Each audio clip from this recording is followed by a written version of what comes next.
सफ़ेद कुर्ता के साथ लाल रंग का जैकेट और लाल पगड़ी और सफ़ेद धोती पहने सामान कदकाठी वाले शरीर की हंसी पूरी वातावरण में खुशियों का माहौल बना रही थी। अरे वाह सक्सेना साहब, आज तो आप बहुत खुश हैं। आपकी खुशियों को किसी की नज़र न लगे। बिल्कुल, हम आज बहुत खुश हैं, और हो भी क्यों ना।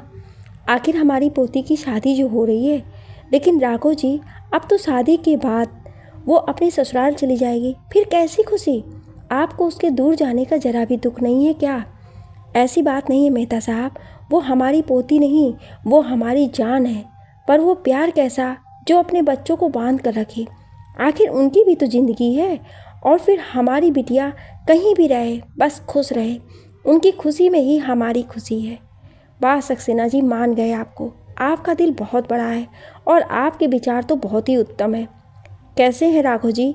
जानी पहचानी आवाज़ को सुन सक्सेना जी ने अपना रुख उस आवाज़ की ओर किया तो सामने खड़े व्यक्ति को देख प्रसन्नता के भाव राघव जी के चेहरे पर दिखाई दिए। उन्हें देख राघव जी बोले, धन्य भाग हमारे जो आप हमारी कुटिया में पधारे। आपके आ जाने से हम बहुत खुश हैं। आपका स्वागत है हमारे इस गरीब खाने में। कहते हुए सक्सेना जी ने अपना स्वर बदला और तेज़ आवाज़ देते हुए कहा, अरे ओ भोला, जल्दी से इधर आ। सक्सेना जी का इतना कहना था कि एक 20 वर्ष का दुबला पतला लड़का कुर्ता पैजामा पहने, गले में एक गमछा डाले दौड़ती हुई उनके पास आया और बोला, फरमाइए साहब। सक्सेना जी भोला को देखते हुए बोले, हमारे सभी मेहमानों का खास ख्याल रखो। देखो, हमारे लिए सभी मेहमान समान हैं। किसी के भी आतिथ्य में कोई कमी नहीं आनी चाहिए। तुम्हें और लोगों को बुलाना पड़े तो और लोगों को बुलाओ, इनसे मिलो। ये हैं हमारे परिवार के सबसे बड़े सदस्य। जल्दी से इनके लिए नाश्ते पानी का प्रबंध करो और इनके आतिथ्य में कोई कमी नहीं आनी चाहिए। जी साहब, कहते हुए भोला वहाँ से चला गया और जल्द ही वो मेहमान नवाजी में लग गया। राघव सक्सेना अपने शहर के जाने माने नेता थे। उन्होंने लोगों की सेवा में अपना सारा जीवन व्यतीत कर दिया था। आज 87 वर्ष की उम्र में भी उनका वही वर्चस्व बना हुआ है।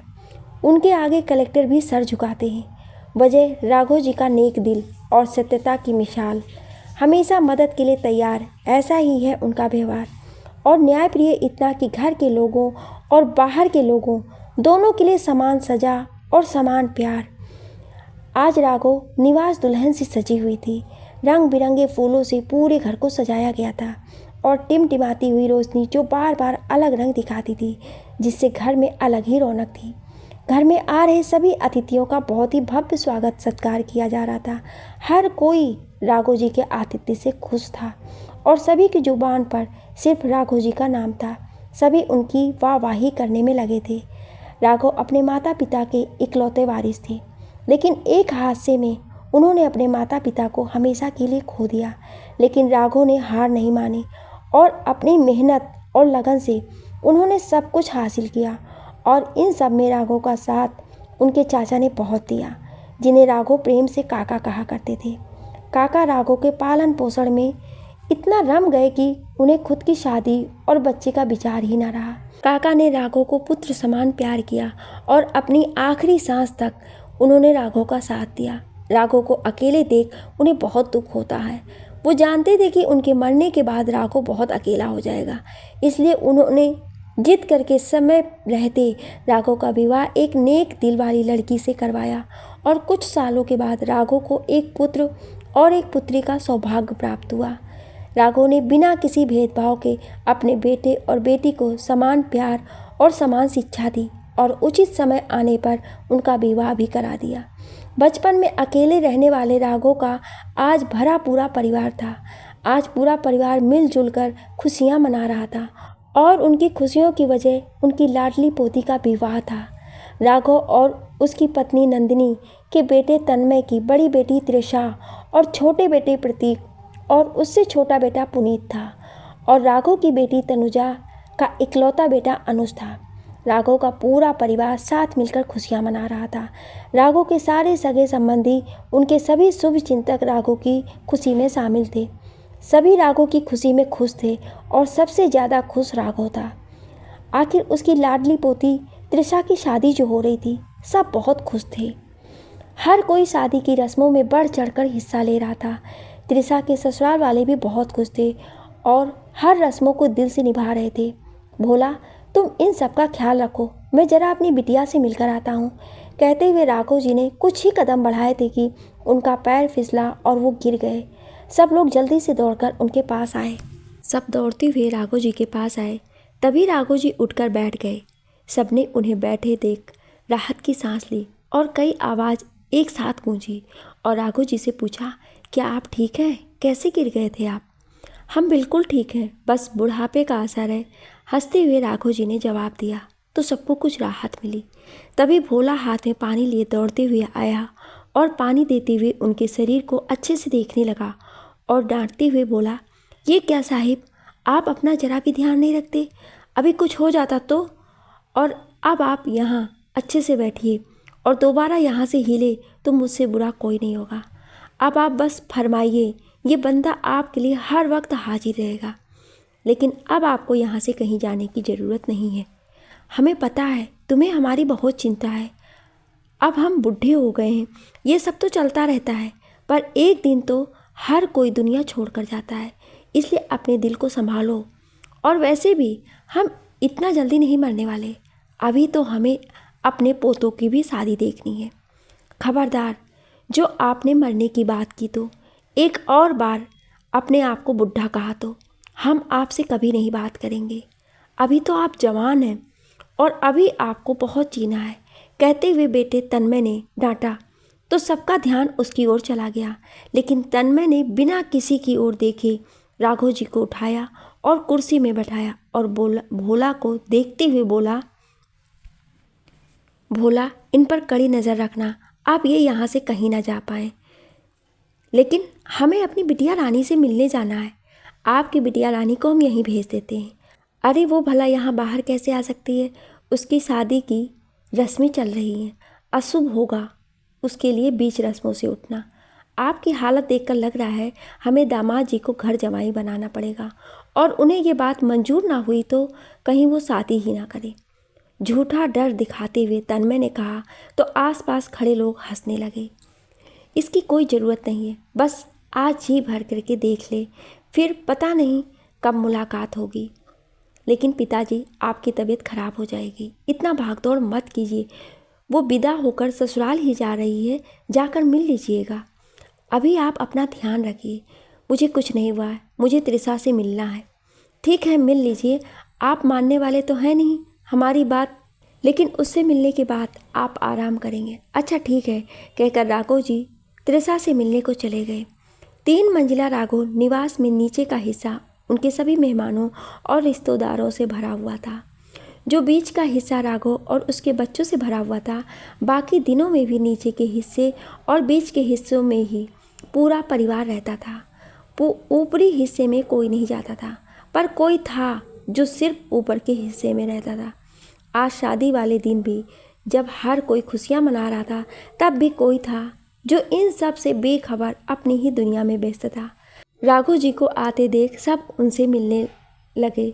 तभी राघव जी की नज़र दुल्हन बनी त्रिशा पर गई और उनके कदम त्रिशा की ओर बढ़ गए। त्रिशा राघव जी को देखते ही उनकी ओर दौड़ पड़ी और उनसे लिपट गई। राघव जी उसके सर पर स्नेह से हाथ रखते हुए बोले, बहुत सुंदर लग रही हो, बिल्कुल राजकुमारी। तुमने कुछ खाया कि नहीं? राघव जी की बातें सुन त्रिशा भावुक हो गई।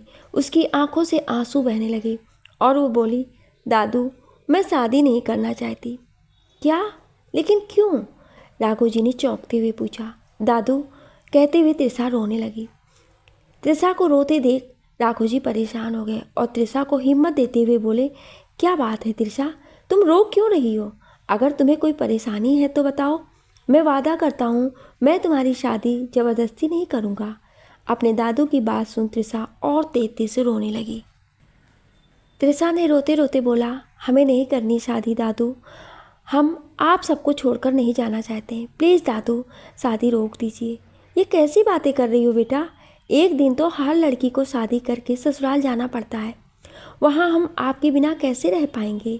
कैसे हम अपने माँ पिताजी से दूर रह पाएंगे? कैसे भाइयों के बिना हमारा दिल लगेगा? हम समझ सकते हैं तुम्हारी तकलीफ। तुम किसी बात की चिंता मत करो त्रिशा।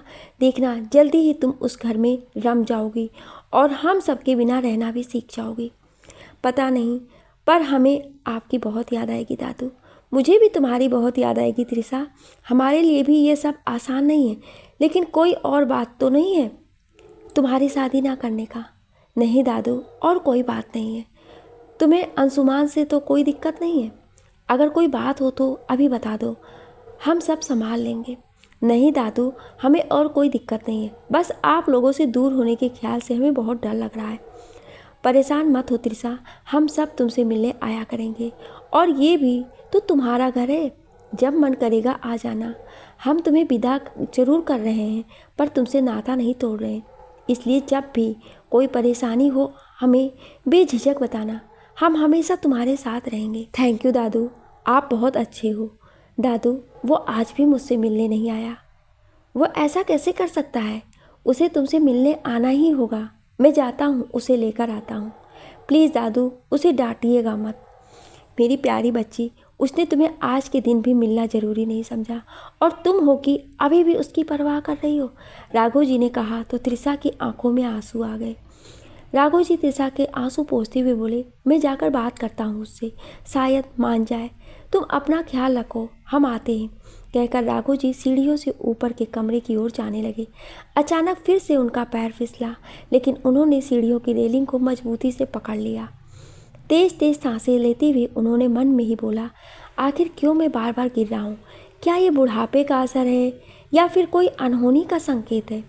भगवान, मेरी बच्ची की शादी अच्छे से निपटा दो, उसके बाद अपने पास बुलाना। और बड़बड़ाते हुए उनके कदम फिर से सीढ़ियों के ऊपर की ओर जाने लगे। राघव जी कमरे के पास आए तो देखा दरवाज़ा खुला हुआ था। उन्होंने अपनी नज़र चारों ओर घुमाई तो उन्हें सफ़ेद रंग की दीवारों से बना कमरा दिखाई दिया, जिसके बीचों बीच मखमल का बिस्तर रखा हुआ था, जिसमें व्यवस्थित तरीके से लगे कुशन और उसमें बिछी सफ़ेद चादर, जिसमें एक भी सिलवटें ना दिखाई दी, जिसे देखकर राघव जी ने अंदाज़ा लगा लिया कि वो आज रात बिस्तर में लेटा ही नहीं।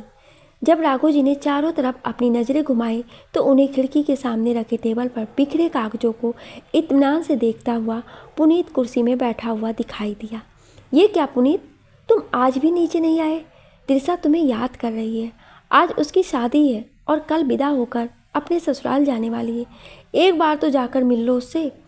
पुनीत के पास आकर उसके कंधे पर हाथ रखते हुए राघव जी ने कहा, मन तो मेरा भी कर रहा है दादू, पर मुझसे नहीं हो पाएगा। आप तो सब कुछ जानते हैं। मुझे समझ नहीं आ रहा है ऐसा क्यों हो रहा है, क्यों हर वो बात सही हो रही है जिसकी मुझे छवि दिखाई दे रही है। अभी 2 दिन पहले ही तो मैंने ऐसा सपना देखा जिसे देखकर मेरी रूह कांप गई। ना जाने क्यों हर बार मेरा सपना सच हो जाता है। मुझे बहुत डर लग रहा है दादू, इस बार फिर अगर सपना सच हुआ तो मैं जी नहीं पाऊँगा। मेरे नीचे आते ही मेरे सपने की शुरुआत हो जाएगी। मैं नीचे नहीं जा सकता, मैं दीदी से नहीं मिल सकता। मैं उनसे मिलना चाहता हूँ, अपने भाई होने का फ़र्ज़ निभाना चाहता हूँ, लेकिन मैं चाह कर भी अपनी बहन से नहीं मिल सकता हूँ। अगर मैं उससे मिलने गया तो कुछ अनर्थ हो जाएगा। मुझे माफ़ कीजिए दादू, पर मैं आपकी बात नहीं मान सकता। पुनीत, मेरे बच्चे, इतना क्यों सोच रहे हो? कुछ नहीं होगा, और जो होना होगा वो तो होकर ही रहेगा, उसे कोई नहीं रोक सकता। तुम इतना मत सोचो, कुछ नहीं होगा। चलो हमारे साथ नीचे। नहीं दादू, मैं नहीं जाऊँगा। वो तुम्हारा इंतज़ार कर रही है, उसका दिल टूट जाएगा अगर तुम उससे नहीं मिलने गए तो। मैं कैसे बताऊँ आपको, मैं भी दीदी से मिलना चाहता हूँ, लेकिन मैं उनसे मिलने नहीं जा सकता। अगर मैं वहाँ गया तो कुछ अनहोनी हो जाएगी। मैं उनसे फिर कभी मिल लूँगा, अपनी गलती की माफ़ी भी मांग लूँगा, लेकिन आज नहीं मिल सकता। जो होना है उसे तुम नहीं टाल सकते। तुम्हारे नीचे जाने या ना जाने से कोई फ़र्क नहीं पड़ने वाला। अगर सपना सच होना होगा तो वहीं तुम्हें नीचे लेकर भी आएगी। तुम्हारे यहाँ रुकने से कुछ भी नहीं रुकने वाला, देख लेना तुम। अच्छा, मैं चलता हूँ, सब मेरा इंतज़ार कर रहे होंगे। तुम्हें क्या करना है सोच लो। दरवाजे के पास पहुँचकर राघव जी ने फिर आवाज़ दी, भविष्य की परवाह में तुम आज को खो रहे हो। कल जो होना है वो होकर रहेगा। कल की परवाह छोड़कर अपना आज बना लो। इतना बोलकर राघव जी वहाँ से चले गए और पुनीत वहाँ खड़ा सोचता रह गया। राघव जी के वहाँ से जाने के बाद पुनीत खड़ा सोचता रह गया। वो खुद को दो राहे में खड़ा महसूस कर रहा था। छोटे से बच्चे की भांति वो आगे कदम बढ़ाने से डर रहा था। उसे समझ नहीं आ रहा था कि करे भी तो क्या करे। वो रात के सपने से इतना डरा हुआ था कि 2 दिन से ना तो वो सोया था ढंग से और ना ही किसी से मिलने गया था। उसका बहुत मन हो रहा था अपनी बड़ी बहन की शादी में शामिल होने का, लेकिन एक अनजान अनहोनी के डर से वो चाह कर भी निर्णय नहीं ले पा रहा था। वो खड़ा सोच ही रहा था, तभी उसे चूड़ियों की खनक और पायल की छन छन की आवाज़ सुनाई दी। उसकी नज़रें दरवाजे पर गईं तो देखा तिरसा दरवाजे के पास खड़ी हो गई है। वो हैरान सा तिरसा को देखते हुए बोल उठा, मुझे माफ़ कर दीजिए, मैं आपसे मिलने नहीं आ पाया। आपकी तो शादी की रस्में चल रही हैं और आप यहाँ मुझसे मिलने आई हैं दीदी। क्या करूँ, मेरा पागल भाई मुझसे मिलने नहीं आया तो मैं ही चली आई। प्लीज़ पुनीत चलो ना, तुम्हारे बिना सब कुछ अधूरा सा लगता है। दीदी आपसे कुछ छुपा तो नहीं है, आप तो सब कुछ जानती हैं, फिर आप ऐसा क्यों बोल रही हैं? कम से कम आप तो मुझे समझिए। मुझे कुछ नहीं जानना। अगर आज तुम मेरी शादी में नहीं आए तो मैं तुमसे कभी बात नहीं करूँगी। प्लीज़ मेरी बात समझने की कोशिश कीजिए। काश कि मैं भी आप लोगों के जैसा होता तो अपनी बहन की शादी में हर फर्ज निभाता, लेकिन ये नहीं हो सकता। मैं आप लोगों की खुशियों में दाग नहीं लगाना चाहता। दुख मेरे साथ ही चलते हैं और मैं आप लोगों की ज़िंदगी में और दुख नहीं ला सकता। अच्छा हुआ जो आप आ गई, कम से कम आपको दुल्हन के रूप में तो देख लिया। अब आप जाइए दीदी, आपकी शादी की रस्में हो रही हैं, आपको वहाँ होना ज़रूरी है। ज़रूरी तो तुम्हारा होना भी तो है पुनीत। मेरे वहाँ रहने या न रहने से कोई फ़र्क नहीं पड़ जाता, वहाँ बस आपका होना ही ज़रूरी है। प्लीज़ आप जाइए। मैं नहीं आ सकता। अगर तुम ज़िद्दी हो तो मैं भी ज़िद्दी हूँ। मुझे नीचे मंडप में तुम ही लेकर जाओगे, वरना मैं नहीं जाऊँगी। प्लीज़ दीदी ऐसी बातें मत कीजिए। आज आपकी शादी है। आज आप सिर्फ अपने और जीजा जी के बारे में सोचिए, उन्हें कितना बुरा लगेगा। ऐसा मत कीजिए। उनकी परवाह तुम मत करो, मैं उन्हें समझा दूँगी। तुम अपना बताओ, तुम चल रहे हो ना मुझे लेकर नीचे मंडप? मुझे माफ़ कर दीजिए, लेकिन मैं नीचे नहीं जाने वाला। आप चले जाइए। ये लीजिए आपकी शादी का तोहफा। पुनीत ने एक तोहफा पकड़ाते हुए कहा। मुझे कोई तोहफा नहीं चाहिए, मुझे तो बस मेरा भाई चाहिए। तिरसा ने पुनीत के हाथ से तोहफे को लेकर कोने में रखते हुए बोला। थोड़ा रुक कर उसने पुनीत के चेहरे को अपने हाथों से पकड़कर बोली, जैसे मैं उन दोनों भाइयों से प्यार करती हूँ वैसे ही मैं तुमसे भी प्यार करती हूँ पुनीत। सपनों की दुनिया से बाहर आओ मेरे भाई, सच को देखो। ये दुनिया तुम्हारे सपनों से नहीं चलती। जो कुछ हुआ वो मात्र संयोग था। तुम्हारे होने से कुछ भी गलत नहीं हो सकता है, और कुछ हुआ तो तुम्हारी वजह से नहीं होगा, वही होगा जो नियति में होगा। प्लीज़ भाई मेरे लिए चलो ना। मेरे मन को बदलने की कोशिश मत कीजिए, मेरा मन नहीं बदलने वाला। मैं आप लोगों की खुशियों में रिस्क नहीं लेना चाहता। आप जाइए, आपको देर हो रही होगी। नहीं पुनीत, मैं अब शादी तभी करूँगी जब तुम मेरे साथ होगे। ना अब मेरी कोई शादी होगी और ना ही विदाई। मैं जा रही हूँ नीचे सबको मना करने। ज़्यादा से ज़्यादा क्या होगा, मेरी बदनामी ही होगी। लोग दादू के बारे में, उनकी परवरिश के बारे में गलत बातें करेंगे। ठीक है, मुझे मंजूर है, पर मेरी खुशी में मेरा भाई ना हो मुझे मंजूर नहीं। सोच लो तुम नीचे आ रहे हो मेरे मना करने से पहले या फिर अपने सपनों की दुनिया में ही रहना है। कहते हुए त्रिशा ने तेज कदमों से जाने लगी। दीदी आप ऐसा कुछ नहीं करने वाली, प्लीज़ दीदी। पुनीत वहीं खड़ा चिल्लाता रहा, लेकिन त्रिशा ने एक बार पलटकर उसे देखा और बिना कुछ बोले ही वहाँ से चली गई। पुनीत बेचैन हो गया, अब क्या होगा। उसके मन में फिर से वही द्वंद्व चलने लगा। क्या मैं वहाँ जाऊँ या ना जाऊँ? मैं क्या करूँ? जाकर उनको रोकूँ और वापस ले आऊँ? क्या ऐसा करना ठीक होगा? एक बार नीचे चला गया तो सब गड़बड़ हो जाएगा। वो खुद से बड़बड़ा रहा था, लेकिन उसके पास समय कम था ये सोचने के लिए कि वो नीचे तिरसा के पास जाए या ना जाए। मन में अजीब सा डर लिए उसने ज़्यादा सोचना उचित नहीं समझा। घबराते हुए उसने सीढ़ियों की ओर कदम बढ़ाए, लेकिन एक डर ने फिर से उसके कदम रोक दिए। तभी उसे तिरसा की तेज आवाज़ सुनाई दी। वो सबको तेज आवाज़ देकर बुला रही थी। एक पल भी गंवाए बिना वो दौड़ती हुई नीचे पहुंचा। तब तक राघव जी और उनका पूरा परिवार तिरसा को घेर कर उससे पूछने लगे, क्या हुआ तिरसा, तुम इतनी परेशान क्यों हो रही हो और हमें इस तरह क्यों बुलाई? दादू, पापा, माँ, भाई, मैं आप सबको कुछ बताना चाहती हूँ। हाँ तो बताओ, क्या बात है? मैं ये शादी। कहते हुए तृषा ने कुछ बोलने के लिए मुंह खोला ही था कि तभी उन सभी के पीछे से जानी पहचानी आवाज़ आई और सब आवाज़ की ओर मुड़ गए। सब उसे हैरान से देख रहे थे और तृषा चेहरे पर विजयी मुस्कान लिए पुनीत को देख रही थी। वाह रे दीदी, आपका भाई आ गया है आपकी शादी में। अब ये बात इतना शोर करके बताने की क्या ज़रूरत है? वैसे भी आ गया हूँ तो दिख भी जाऊँगा सबको। ऐसी बातें छुपती नहीं है, कुछ देर में तो हर कोई जान जाएगा कि दुल्हन का भाई कौन है। पुनीत चेहरे में बनावटी मुस्कान लिए बोला, जबकि उसका दिल डर के मारे जोरों से धड़क रहा था। सब पुनीत को देख बहुत खुश हो रहे थे और उसे सब के सब थैंक यू भी कह रहे थे। पुनीत सबके चेहरे पर खुशी देख और अपने लिए इतना सारा प्यार देख भावुक हो गया और उसकी आंखों से आंसू निकल आए। पुनीत की आंखों में आंसू देख तन्मय ने बोला, बेटा, खुशी के मौके पर इस तरह आंसू नहीं बहाते, अब शगुन होता है, इसलिए तो नहीं आना चाहता था पापा, जिससे दीदी की शादी अच्छे से हो जाए और कोई अपशगुन ना हो। लेकिन दीदी ने अपनी जिद पूरी करने के लिए हद ही कर दी। अब मैं आया हूँ तो अपशगुन भी मेरे साथ ही आया है। ये बकवास बातें बंद करो, वरना एक थप्पड़ मारूंगी तुझे। तू कोई अपशगुन नहीं है, तू मेरा भाई है। और खबरदार, जो तुमने अपने आप को दोबारा गलत बोला, मुझसे बुरा कोई नहीं होगा, तृषा ने प्यार से डांटते हुए कहा। तो पुनीत उसे हैरानी से देखता रह गया। भाई, आप इन्हीं कपड़ों में दीदी को विदा करोगे? अनुज हैरानी से पुनीत के कपड़ों को देखता हुआ पूछा तो सब हंसने लगे। अनुज की बातें सुन प्रतीक अनुज के सिर पर थपकी मारते हुए हंसते हुए बोला, तुझे कपड़ों से मतलब है या अपने भाई से? अनुज ने दबी जुबान से बोला, दोनों से। उसकी बातें सुन सभी हंसते हुए वहाँ से चले गए और अपने काम में लग गए। लेकिन जब अनुज जाने लगा तो पुनीत ने उसका हाथ पकड़ लिया और अनुज पुनीत के सीने से लगकर सुबकने लगा। कुछ देर बाद खुद से अलग करते हुए पुनीत ने उसके आंखों के आंसू को पोंछा और उसके गालों को खींचते हुए मुस्कुराते हुए बोला, अरे मेरे गोलू मोलू, तुम तो बिल्कुल भी ना बदले। मुझे दर्द हो रहा है भाई, मुझे छोड़ो, मैं आपसे बहुत गुस्सा हूँ। एक तो आप मुझसे मिलने नहीं आए और आते ही मुझे परेशान करने लगे। अनुज के गालों को छोड़ते हुए पुनीत बोला, सॉरी गोलू, मेरी वजह से तुम्हें तकलीफ हुई, लेकिन अब हम दोनों मिलकर धमाल मचाएंगे और खूब नाचेंगे और नचाएंगे।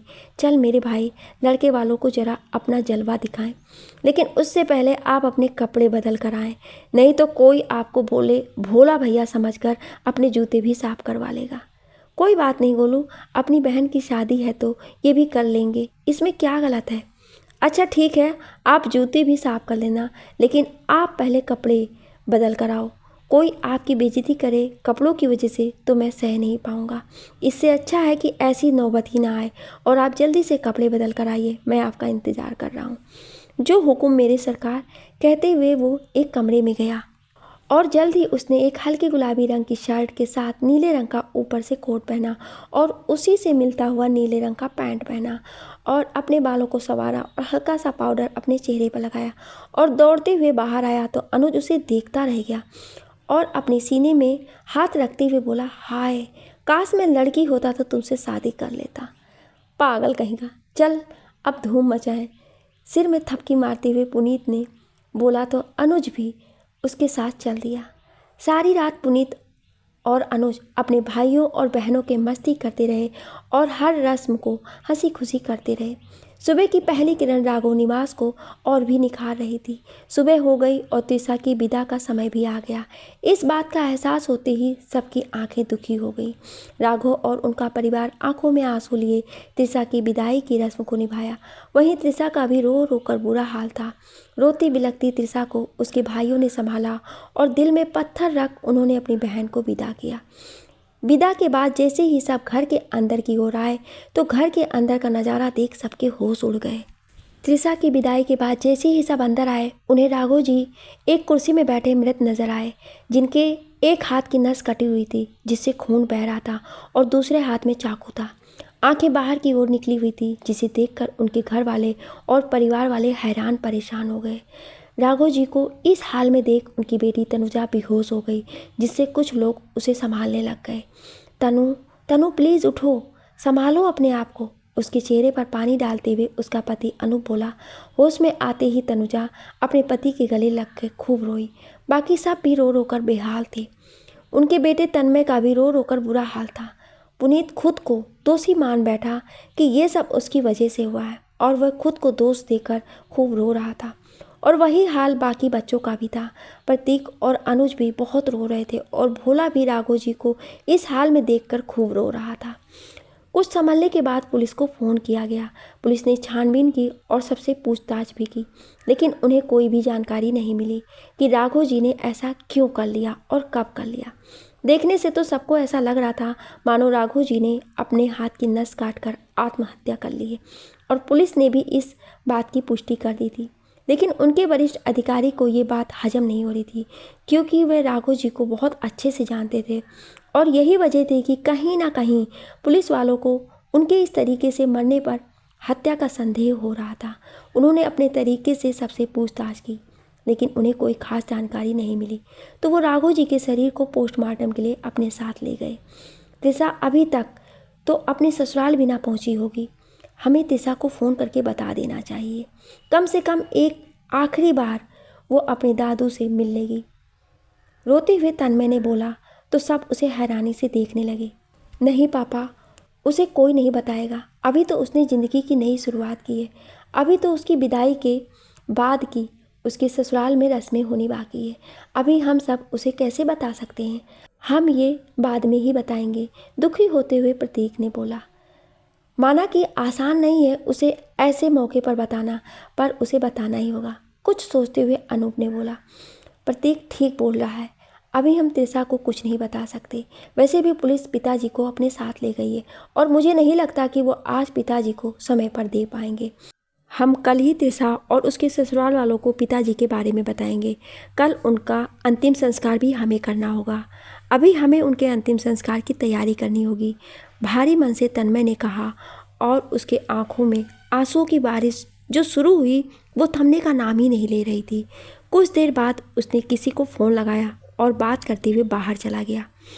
पुनीत, जो कब से अपने आप को अपशगुन मान रहा था, वो अब अपने दादू की मौत की वजह खुद को मान रहा था। उसे रह रहकर अपने सपने की वो दास्तान याद आ रही थी जिसे वो बिल्कुल भी याद नहीं करना चाहता था। वो अपने दादू के जाने से बहुत दुखी था और अपने कमरे में जाकर एक कोने में बैठ गया और दुबक कर रो रहा था। रोते हुए कितना पल बीत गया उसे इस बात का एहसास भी नहीं हुआ। उसे किसी बात का होश भी नहीं था कि कब दिन से रात हो गई। पूरे राघव निवास में अजीब सा सन्नाटा पसरा हुआ था। ना किसी के रोने की आवाज़, ना ही किसी के बोलने की आवाज़ आ रही थी। पुनीत भी उस सन्नाटे में कहीं खो गया था। जाने कहाँ से उसके कानों में चूड़ियों की खन खन और पायल की छन छन की आवाज़ आई और वो आवाज़ की ओर घूम गया। लंबा सा घूंघट लिए एक दुल्हन उसे हाथों से इशारा कर अपने पास बुला रही थी और वो एकटक उसे देखता ही जा रहा था। उसके हाथों के इशारे से उसकी चूड़ियों की खनक जोरों से सुनाई दे रही थी। घूंघट से ही उसके चेहरे का दीदार हो रहा था। वो खूबसूरती की अलग ही मिसाल थी। उसके पास जाने कौन सी कला थी जो हर किसी को अपने प्रेम में बांध सकती थी। पुनीत उसके प्रेम में वशीभूत होकर अपनी जगह से उठ खड़ा हुआ और उसकी ओर चल दिया और वो खिलखिलाती हुई इधर उधर दौड़ने लगी और पुनीत उसके पीछे पीछे चलने लगा। वो दौड़ती हुई गई और एक डोली में जाकर बैठ गई और उस पर्दे की ओट से पुनीत को झांकने लगी। अचानक हवा का तेज झोंका आया और पुनीत के कदम एक जगह पर थम गए। वो अपने आंखों को बचाने की कोशिश कर रहा था कि अचानक हवा का चलना बंद हो गया। सामने का वातावरण ऐसे साफ हुआ मानो बादलों से भरा आसमान पल भर में ही बादल विहीन हो गया हो, और उसके बाद जो सामने का नज़ारा था वो देख पुनीत की सांसें थम गईं। हवा के तेज झोंके ने पल भर के लिए पुनीत की आंखें बंद कर दी, लेकिन कुछ ही पलों में तेज हवा का चलना बंद हो गया और पुनीत ने आंखें खोली तो ना कोई दुल्हन थी, ना ही कोई डोली। कुछ वहाँ था तो बस सफ़ेद चादर पर लिपटी एक लाश, जिसे हवा के झोंके ने उड़ाकर दूर फेंक दिया था। और अर्थी में लेटे हुए लाश का चेहरा देख पुनीत चीख उठा, क्योंकि वो लाश राघव जी की थी। पुनीत फिर से चीखने चिल्लाने लगा, नहीं, ये नहीं हो सकता। आप मुझे छोड़कर नहीं जा सकते दादू, मैं आपके बिना नहीं रह सकता। कहते हुए पुनीत दहाड़ मार कर रोने लगा और रोते हुए वो अपने सपनों की यादों से बाहर आया। तभी तन्मय उसके पास आया। और पीठ थपथपाते हुए पुनीत को हिम्मत देते हुए बोला, बेटा कब तक ऐसे खुद को तकलीफ देते रहोगे? चलो हमारे साथ और सबके साथ बैठकर अपना दुख हल्का कर लो। नहीं पापा, मैं वहाँ सबके पास नहीं जा सकता। मैं उन सबका दोषी हूँ। ये सब मेरी वजह से हुआ है। मुझे जीने का कोई हक नहीं है, पुनीत ने रोते हुए कहा। ऐसा नहीं बोलते बेटा, तुम्हारी वजह से कुछ नहीं हुआ है, बल्कि तुम्हारी वजह से हमें इस दुख में लड़ने की हिम्मत मिली है। जब हमें दुख के आने का अंदाज़ा हो जाता है तो हमें बहुत हिम्मत मिलती है। अगर तुमने ये सब पहले ना बताया होता तो हम टूट गए होते, हम अपना होश खो देते। तुम्हारे सामने इस तरह बैठकर तुम्हें हिम्मत नहीं दे पाते।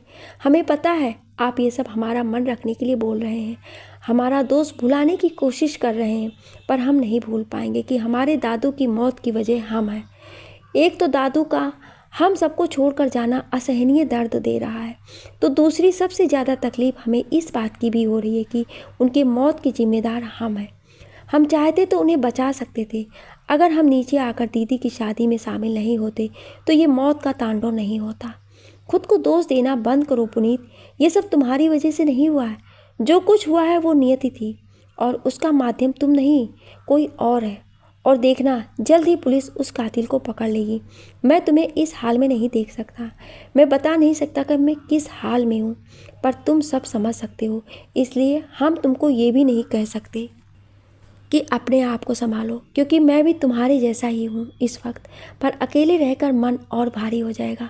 जो तुमने किया नहीं उसका भी भार तुम पर आ जाएगा। हम जानते हैं तुम खुद को दोषी मानते हो, पर ये सच नहीं है। सच हमारी सोच से बहुत अलग है। जीना और मरना हमारे हाथ में नहीं है, ये तो उस ऊपर वाले की माया है। हम सिर्फ माध्यम बनते हैं। पिताजी के जाने का दुख मुझे भी बहुत है, पर मेरा दिल जानता है उनके जाने का माध्यम तुम नहीं हो, बल्कि कोई और है। भले ही पिताजी की मौत सबको आत्महत्या लग रही हो, पर हम सब जानते हैं कि वो ऐसा नहीं कर सकते हैं। इसलिए खुद को संभालो, क्योंकि अभी हमें बहुत लड़ाई लड़नी है। हमें पिताजी के असली कातिल को सज़ा दिलवानी है। मुझे पूरी उम्मीद है कि पुलिस जल्द ही उस कातिल को ढूंढकर उसे सज़ा देगी। हम सब ऐसे खुद को दोष देते बैठे रहे तो तिरसा को कौन बताएगा, उसे कौन समझाएगा? मैं दीदी से बात नहीं कर पाऊँगा और ये सच तो बिल्कुल भी नहीं बता पाऊँगा। प्लीज़ हो सके तो किसी और से कह दीजिए। आप जाइए नीचे, वहाँ सबको आपकी ज़रूरत होगी। और प्लीज़ पापा, आप किसी को मेरे पास आने मत दीजिएगा। अच्छा ठीक है, मैं किसी को तुम्हारे पास नहीं भेजूँगा, लेकिन तुम अपना ख्याल रखना और हो सके तो नीचे आ जाना। मैं जाता हूँ, कहते हुए तन्मय वहाँ से चला गया। पूरी रात बीत गई। सब नीचे हॉल में बैठे एक उम्मीद लिए पुनीत का इंतजार कर रहे थे, पर पुनीत ने एक बार भी नीचे आकर किसी से नहीं मिला। रोते रोते सबकी आंखें सूज गई थी और उनके आंखों का पानी भी सूख गया था, पर दिल में दर्द बहुत भरा हुआ था, जो कभी भी बरसात बनकर कभी भी बरस सकता था। सुबह के 7 बज गए थे, पर किसी ने एक घुट पानी भी नहीं पिया था।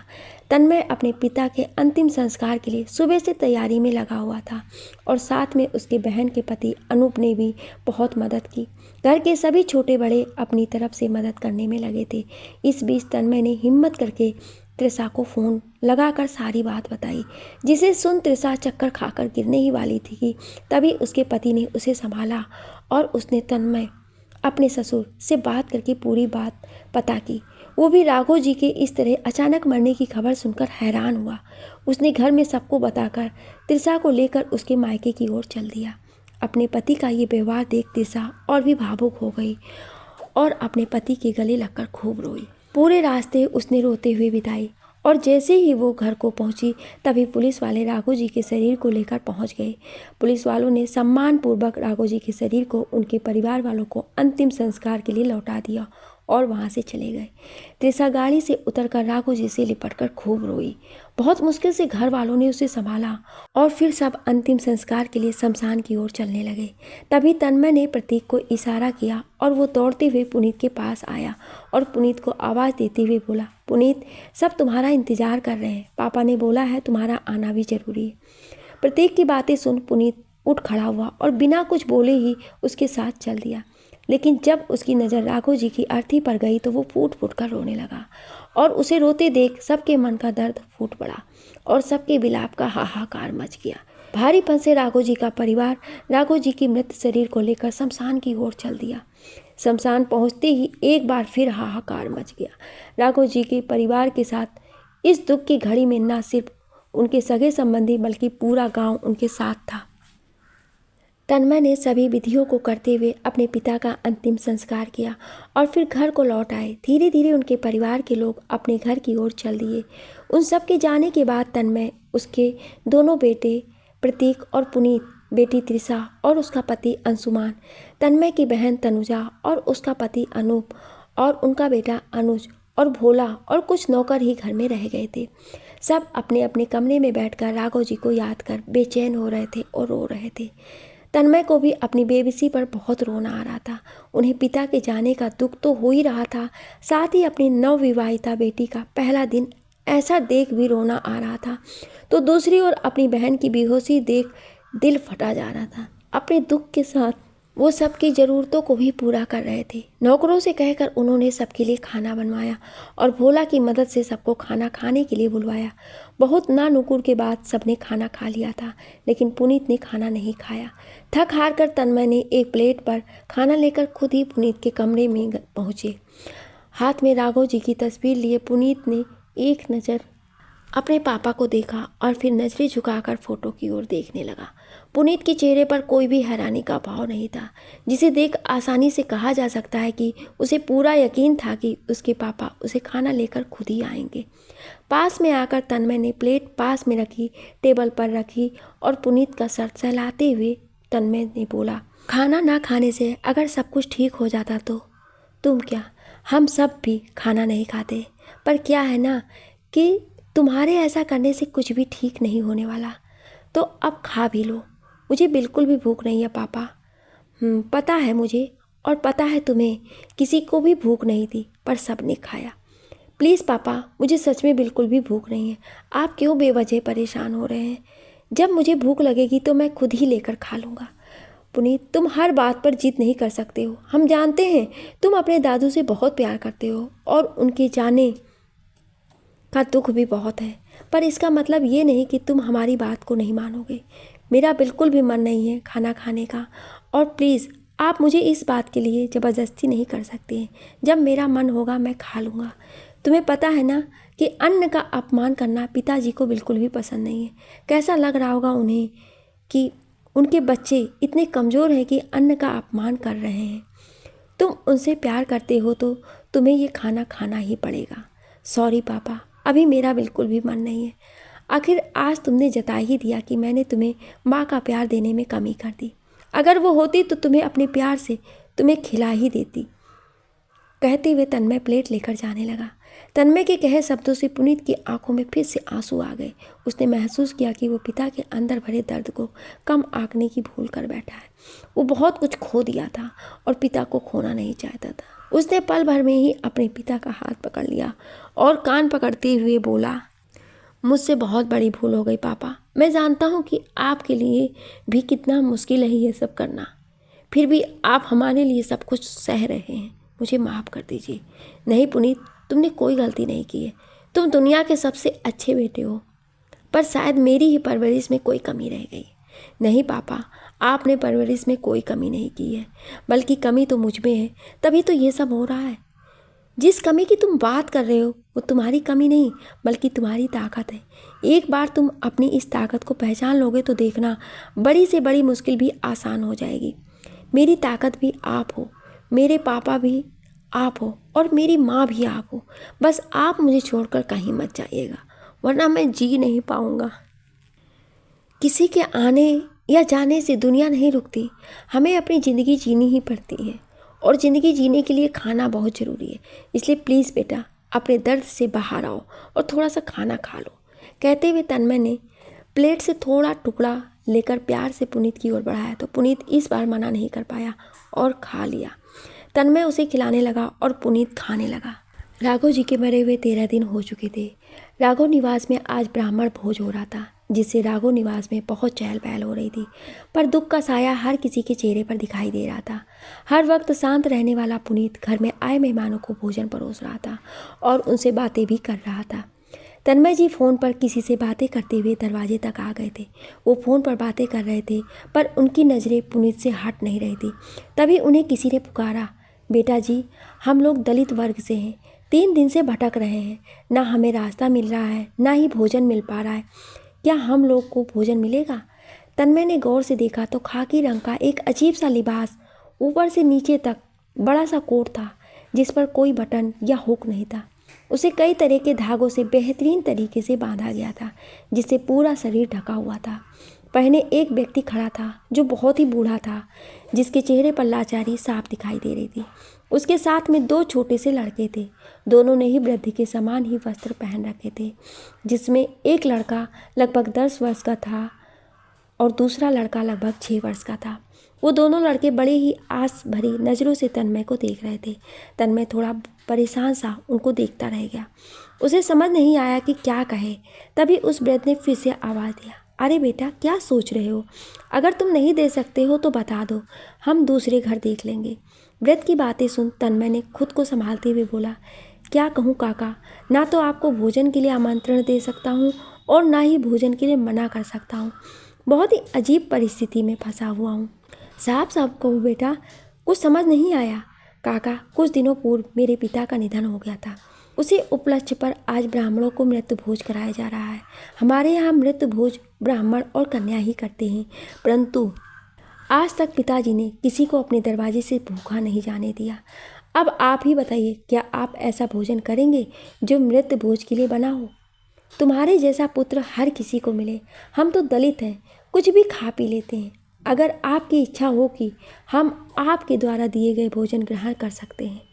कुछ सोचकर तन्मय ने उनके बैठने और खाने की व्यवस्था की। जब वो लोग अच्छे से खा लिए तब तन्मय ने आराम से उनसे पूछा, काका, आपका घर कहाँ है और आप लोग यहाँ कैसे आए? मेरा नाम भीमा जाटव है। मैं आसनपुर के छोटे से गांव मेहुर का रहने वाला हूँ। अरे, ये तो यहाँ से बहुत दूर है। क्या आप वहाँ से ऐसे पैदल आ रहे हैं? हाँ, हम लोग पैदल ही आ रहे हैं, या यूँ कहूँ तो वहाँ से भागते भागते हम कहाँ चले आए हमें पता ही नहीं चला। क्या, भागते हुए? लेकिन क्यों? वृद्ध ने लड़कों की ओर इशारा करते हुए बोला, बेटा, इसके बाप ने कुछ लोगों से कर्जा ले रखा था, लेकिन दे नहीं पा रहा था। बहुत कसाई लोग थे। चंद पैसों के लिए मेरे बेटे को मार डाला और बीच बचाव में आई इसकी माँ को भी मार डाला और इन बच्चों को अनाथ कर दिया। इनको दोनों को बचाने के लिए ही मैं इन्हें लेकर वहाँ से भाग गया और अब तक भाग ही रहा हूँ। पता नहीं कहाँ तक जाना है। आपके साथ तो बहुत दुखद हुआ, लेकिन अब आप निश्चिंत हो जाइए। वो लोग यहाँ तक नहीं पहुँच पाएंगे। मेरे विचार से आपको यहीं रुक जाना चाहिए। लेकिन हम यहाँ किसी को नहीं जानते, तो भला कहाँ रहेंगे? और अगर कोई जान गया कि हम दलित हैं तो शायद उन्हें हमारा रहना पसंद ना आए। अब आप किसी प्रकार की चिंता मत कीजिए, जल्द ही आपके दुखों को अंत हो जाएगा। बस आपके बच्चों को थोड़ा मेहनत करना पड़ सकता है। बिल्कुल, ये बच्चे करेंगे मेहनत, और अगर आपको इस नाचीज़ की ज़रूरत हो तो बताइए। आपने हमारी इतनी मदद की है, हम आपके लिए कुछ भी करने को तैयार हैं। नहीं काका, आपसे काम लेकर हमें पाप का भागी नहीं बनना है। आप वृद्ध हो चुके हैं, आपको आराम की ज़रूरत है। सच में आप कोई देवता ही हो। आप जैसा बेटा हर किसी को मिले और आप हमेशा खुश रहें, आपकी हर मुश्किल आसान हो। ठीक है, आप आराम कीजिए, मुझे कुछ काम है, मैं आपसे बाद में मिलता हूँ। कहते हुए तन्मय वहाँ से चला गया। उधर प्रतीक, अनुज और भोला भी भोजन परोसने में मदद कर रहे थे। त्रिशा की तबीयत खराब होने से त्रिशा कमरे में आराम कर रही थी और अंशुमान उसकी देखभाल में लगा हुआ था। तनुजा परिवार की औरतों के साथ बैठकर उनकी मदद कर रही थी और अनूप फ़ोन पर किसी से बातें कर रहा था। पूरा घर लोगों से भरा था। लोगों को भोजन कराते हुए पूरा दिन बीत गया। सभी मेहमान धीरे धीरे जाने लगे। रात में सिर्फ घर के लोग ही थे। वे लोग भी खा पी करके सो गए। अगली सुबह जब सूरज निकला तो पूरा राघव निवास प्रकाशमान हो रहा था, जिसकी रोशनी कुछ खास लग रही थी। सुबह के 8 बज गए थे। पूरा परिवार हाल में बैठा चाय की चुस्कियों के साथ राघव जी की यादें साझा कर रहा था। आज सबके चेहरे पर अजीब सा सुकून था, तो कुछ लोग उनकी बातें सुन मुस्कुरा रहे थे। तन्मय सबको इस तरह एक साथ देख खुश हो रहा था। उसने ध्यान दिया कि पुनीत उन सबके साथ नहीं है। तन्मय उठकर पुनीत के कमरे में आया तो देखा पुनीत अभी भी सो रहा था। उसने हल्के से उसके सर पर हाथ रखते हुए बोला, उठो पुनीत। लेकिन पुनीत की नींद पर कोई असर नहीं हुआ। तो तन्मय को हैरानी हुई, जो पुनीत हल्की सी आहट पर उठ जाता था, वो आवाज़ देने पर नहीं उठा। ये सोचकर तन्मय ने फिर से पुनीत को तेज से आवाज़ दिया, लेकिन पुनीत पर फिर कोई असर नहीं हुआ। तो तन्मय ये सोचकर जाने लगा कि रात भर नींद ना आई होगी और देर से सोया होगा। अभी उसने कुछ ही कदम बढ़ाए थे कि पुनीत की आवाज़ सुन वो चौंक गया और पलट कर देखा तो पुनीत नींद में ही कुछ बड़बड़ाए जा रहा था। रुको, तुम हमें इस तरह छोड़कर नहीं जा सकते। जब छोड़कर जाना ही था तो यहाँ क्यों आए थे? बोलो भीमा, क्या तुम सच में मुझे छोड़कर चले जाओगे? अपना नहीं तो कम से कम इन बच्चों का तो सोचो, कितना परेशान होंगे। तुमने मेरी बहुत मदद की है। तुमने मुझे मेरे दादू के कातिल का पता बतलाया, मुझ पर इतना बड़ा एहसान किया, और जब मेरी बारी आई कि मैं तुम लोगों के लिए कुछ कर सकूं, तो तुम जाने लगे। मैं तुम्हें नहीं जाने दूंगा भीमा। रुक जाओ भीमा, रुक जाओ, रुक जाओ। पुनीत बस बोल ही जा रहा था, तभी उसके कान में तन्मय की आवाज़ गूंजी। पुनीत, उठो बेटा, ये तुम किससे बातें कर रहे हो और ये सब क्या बोल रहे हो? बताओ मुझे। पापा, आप यहाँ? कुछ काम था क्या? पुनीत ने चौंकते हुए पूछा। नहीं पुनीत, मुझे तुमसे कोई काम नहीं है, मैं तो बस तुम्हें उठाने आया था। कल रात देर से सोए थे क्या? देखो 9 बज गए हैं। क्या 9 बज गए? पता नहीं क्यों इतनी देर तक सोता रह गया। सॉरी पापा, कल से समय से उठ जाऊंगा। अरे कोई बात नहीं, कभी कभी हो जाता है। पर तुम अभी क्या बातें कर रहे थे? क्या तुम भीमा को जानते हो? पर तुम उससे किस समय मिल लिए और उसने तुम्हारी कैसी मदद की? हैरानी में तन्मय ने कई सवाल किए। आपको तो पता है मुझे सपनों की बीमारी है। कोई सपना देखा होगा मैंने, तो कुछ भी बोल दिया होगा मैंने। मुझे ऐसा क्यों लग रहा है कि तुम मुझसे कुछ छिपा रहे हो या मेरी बात को टालने की कोशिश कर रहे हो। ऐसा कुछ नहीं है पापा, हम सब जानते हैं कि तुम अपने सपने की वजह से कितना ज़्यादा परेशान होते हो।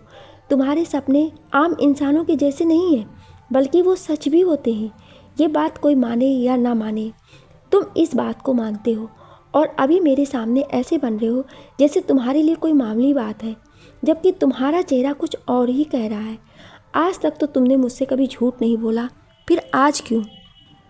तो क्या बोलूं? जिस सपने को मैं खुद सच नहीं मान पा रहा हूं, उसे आपसे कैसे कह दूं? ऐसा क्या देखा है तुमने सपने में? वो कोई आम इंसान नहीं है, उसमें गजब की शक्ति है। वो फ़ोटो देखकर उसका अतीत बता देता है। भीमा नाम है उसका। उसने दादू की फ़ोटो देखकर उनका सारा अतीत बता दिया, यहाँ तक कि उनकी मौत कैसी हुई और किसने उसे मौत के घाट उतारा, सब कुछ उसने बता दिया। आप ही बताइए पापा, भले ये कैसे मुमकिन है? ऐसा तो सिर्फ सिनेमा के कलाकार ही कर सकते हैं। और सबसे बड़ी बात, ना तो मैं किसी भीमा को जानता हूँ और ना ही किसी ऐसे इंसान से कभी मिला, और मेरे ख्याल से इस नाम का हमारे गांव में कोई भी इंसान नहीं है। पर मैं भीमा को जानता हूँ, वो कल ही हमारे गांव आया है। अगर तुम्हारे सपने में वो आया है तो तुम्हारे सपने की बातें भी सच होंगी, और ऐसा है तो मुझे उससे जल्द ही मिलना होगा, वरना वो चला जाएगा। अभी जाकर उससे मिलता हूँ। अरे हाँ, तुम तो सपने में उस कातिल के बारे में भी जान गए हो, तो फिर उससे मिलने की कोई ज़रूरत ही नहीं। बताओ कौन है वो, किसने मेरे पिता को मारा? हम अभी पुलिस स्टेशन जाएंगे और पुलिस को सारा सच बताएंगे, और देखना उस कातिल को ऐसी सज़ा दिलवाऊंगा कि उसकी रूह कांप उठे, जिससे दोबारा वो किसी को मारने का दुस्साहस ना कर सके। तुम चुप क्यों हो? बताओ पुनीत, कौन है वो? कहकर तन्मय ने पुनीत को झिझोड़ा तो पुनीत ने आवाज़ दी, आप कब से मेरे सपने की बातों को सच मानने लगे पापा? रही बात कातिल की, तो पुलिस उसका पता लगा ही लेगी। पहले से ही मुझे पता था कि तुम जो भी सपने देखते हो उनमें सच्चाई छिपी है। जब तुम अपनी माँ को खोने का सपना देखा था, तब भी मुझे तुम्हारी बातों पर यकीन होता था, पर मैं तुम्हें खोना नहीं चाहता था। बस इसलिए तुम्हें वो सब कहता था जिससे तुम अपने मन से माँ को खोने का डर दिल से निकाल दो। खैर, इन सब बातों का अभी समय नहीं है, इस बारे में हम इत्मीनान से बात करते हैं। क्या तुम उस कातिल के बारे में बताने वाले हो, या फिर मैं भीमा से पूछ कर आऊँ? जब आपको मुझ पर भरोसा ही नहीं है तो उन्हीं से पूछ लीजिए। वैसे मुझे नहीं लगता है कि आपका भीमा और मेरे सपने वाला भीमा एक ही होंगे। उसके ऐसा कहते ही तन्मय वहाँ से चला गया और पुनीत को उसी हाल में छोड़ गया। पुनीत धम से बेड में बैठ गया और अतीत की उन यादों में खो गया, जब उसे दुनिया का सबसे बड़ा दुख मिला था, जब उसे उसकी माँ हमेशा के लिए इस दुनिया को छोड़कर चली गई थी। पुनीत, माचिस से नहीं खेलते, इससे आग लग जाती, तुम्हें चोट लग जाएगी, इसे फेंको। देखो माँ, ये आग कितनी सुंदर है, इसके अंदर लाल रंग, वाह! अभी देखना ये धीरे धीरे बुझ जाएगी। एक तीली जलाते हुए पुनीत बोला। आउच! थोड़ी सी आग छू जाने पर पुनीत के मुंह से धीरे से आवाज़ आई, मैंने कहा था ना जल जाओगे, चलो रखो ये, माँ ने डांटते हुए कहा। कुछ नहीं हुआ माँ, वो तो बस ऐसी ही आवाज़ निकल गई, बस एक बार और, कहते हुए उसने फिर से तीली जलाई, लेकिन इस बार ज़्यादा तेज़ आग जली। उसकी लपट उसकी उंगली पर छू गई और पुनीत ने तीली को फेंका। वो तीली सीधे माँ की साड़ी में जाकर चिपक गई और माँ की साड़ी जलने लगी। माँ ने साड़ी को बुझाने की कोशिश की, लेकिन आग बढ़ती ही गई। पुनीत अपने छोटे छोटे हाथों को बुझाने के लिए बढ़ाता, पर उसकी गर्म आंच पर दूरी से हाथ वापस खींच लेता। पुनीत रोने लगा और माँ भी रोने लगी और रोते हुए चिल्लाने लगा, बचाओ, मुझे इस आग से बचाओ। लेकिन कोई उन दोनों को नहीं सुन पा रहा था। तभी पुनीत के कानों में तन्मय की आवाज़ आई, क्या हुआ पुनीत, तुम क्यों रो रहे हो? पुनीत उठो, पुनीत। तभी पुनीत ने आंखें खोली तो तन्मय उसके सामने बैठा था। वो तन्मय के गले लगकर रोने लगा और बोला, पापा आप आ गए, माँ को बचा लो पापा, उन्हें बहुत जल रहा है, प्लीज़ माँ को बचा लो। तन्मय समझ गया कि पुनीत ने कोई सपना देखा है, तो उन्होंने खुद से पुनीत को अलग करते हुए बोला, पुनीत तुम्हारी माँ बिल्कुल ठीक है, लगता है तुमने कोई सपना देख लिया है। लेकिन पुनीत कुछ भी नहीं सुन रहा था और रोए जा रहा था और कहते जा रहा था, प्लीज़ पापा मेरी माँ को बचा लो, वो जल जाएगी, मुझसे बहुत बड़ी गलती हो गई पापा, मुझे उनकी बात मान लेनी चाहिए थी, मेरी वजह से माँ को आग लग गई, प्लीज़ उन्हें बचा लो। जब तन्मय ने देखा पुनीत कुछ भी सुनने को तैयार नहीं है तो उसने पुनीत की माँ को आवाज़ दी, प्रतिमा, ओ प्रतिमा, कहाँ हो तुम, जल्दी आओ, देखो पुनीत रो रहा है। आ रही हूँ, बस हाथ तो धो लूँ। क्या हुआ पुनीत को? प्रतिमा किचन में काम करती हुई बड़बड़ाई। अरे हाथ बाद में धो लेना, पहले पुनीत को देखो, पता नहीं क्या सपने में देख लिया है, बस रोए जा रहा है, तन्मय ने बोला। तो प्रतिमा दौड़ते हुए उसके पास आई और पुनीत को गले से लगाकर बोली, चुप हो जा मेरा बेटा, क्या हो गया, आज मेरे बच्चे को क्यों रो रहा है? पुनीत माँ को देखकर हैरान हुआ और पूछने लगा, माँ तुम कैसी हो, तुम्हें चोट तो नहीं लगी? सॉरी माँ, मैं आज के बाद माचिस से नहीं खेलूँगा, तुम्हें बहुत जल रहा होगा, तुमने दवाई लगाई? मुझे कुछ नहीं हुआ, ना तो मुझे कोई चोट लगी है और ना ही मैं जली हूँ, मैं तो बिल्कुल ठीक हूँ, देख लो तुम्हारे सामने ही खड़ी हूँ, प्रतिमा ने कहा। तो पुनीत गौर से उन्हें देखने लगा। प्रतिमा पुनीत को हिलाते हुए बोली, लगता है तुमने कोई सपना देख लिया है, इसलिए अब परेशान मत हो, मैं बिल्कुल ठीक हूँ, सपनों में तो कुछ भी हो सकता है, पर सपने सच नहीं होते, सपने तो वो सच होते हैं जो हम खुली आंखों से देखते हैं, नींद में देखे हुए सपने सच नहीं होते। नाश्ता बन गया है, चलो अब जाकर ब्रश करो और जल्दी आओ। ठीक है माँ, कहकर पुनीत ब्रश करने चला गया। तब तक प्रतीक भी ब्रश करके आ चुका था। उसने पुनीत को आवाज़ दी, पुनीत चल क्रिकेट खेलते हैं। आया भाई, मुंह तो धो लूँ, कहकर पुनीत ने अपना मुंह धुलकर बाहर आया और बोला, चले खेलने। इस तरह पहले पैंट तो पहन लो, ये पैंट का क्रिकेट से क्या कनेक्शन? अब इस पैंट को बैटिंग थोड़ी ही करना है, मैं पैंट पहनूँ ना पहनूँ, खेलूँगा तो उसी तरह, सचिन तेंदुलकर तो मैं ना बन पाऊँगा पैंट पहनकर। पुनीत ने चिढ़ते हुए कहा, ज़्यादा बकबक मत कर, पैंट पहन, वरना अपने साथ क्रिकेट नहीं खिलाऊँगा। हाँ ठीक है, पहन रहा हूँ, पुनीत ने कहते हुए जल्दी से पैंट पहना और फिर प्रतीक के साथ खेलने लग गया। बच्चों खेलना बंद करो और खाना खाओ, बस 5 मिनट और माँ, प्रतीक ने कहा।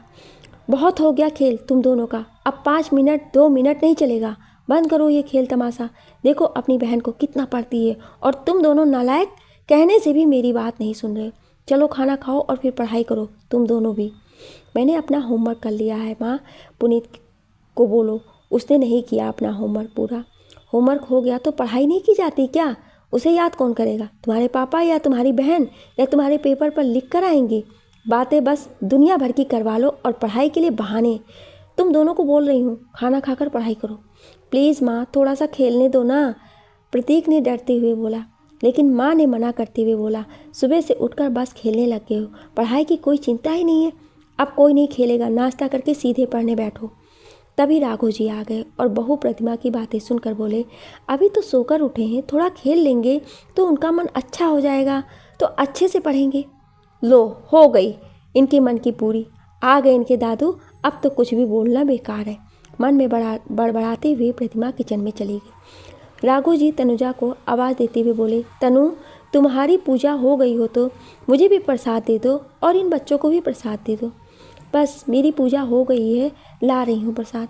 मुस्कुराते हुए तनुजा पूजा की थाली लिए हुए आई और राघव जी को प्रसाद देने के बाद बच्चों को प्रसाद देने के लिए पुनीत के पास आई। पुनीत को प्रसाद दे रही थी कि पुनीत की नज़र थाली में रखी दिए पर चली गई। वो दिए को देखकर डर गया और चिल्लाने लगा, दूर करो इसे, माँ जल जाएगी, इसे दूर करो। राघव जी और तनुजा और प्रतीक उसे इस तरह देख हैरान हुए। वो उससे पूछने लगे, क्या हुआ पुनीत, तुम ऐसे क्यों बोल रहे हो? लेकिन पुनीत कुछ बोलता उससे पहले ही बेहोश हो गया। किचन से दौड़ती हुई प्रतिमा आई और पुनीत को इस तरह बेहोश देखकर रोने लगी। जल्दी से उसे बेड पर लेटा दिया और डॉक्टर को फ़ोन किया। सब उसे इस हाल में देख परेशान हो रहे थे। तन्मय ने डॉक्टर को फ़ोन करके बुलाया। डॉक्टर ने पुनीत को देखा और इंजेक्शन लगाया। कुछ ही देर में पुनीत ने आंखें खोलकर देखा तो पूरे घर के लोग उसे घेर कर ही बैठे थे। उसने हैरानी से पूछा, क्या हुआ? आप सब मुझे क्यों ऐसे देख रहे हैं, जैसे मैंने कोई गलती कर दी हो? और ये डॉक्टर किसे देखने आए हैं? क्या किसी की तबीयत खराब है? प्रतिमा उसकी बातें सुन उसे गले से लगाकर रो दी।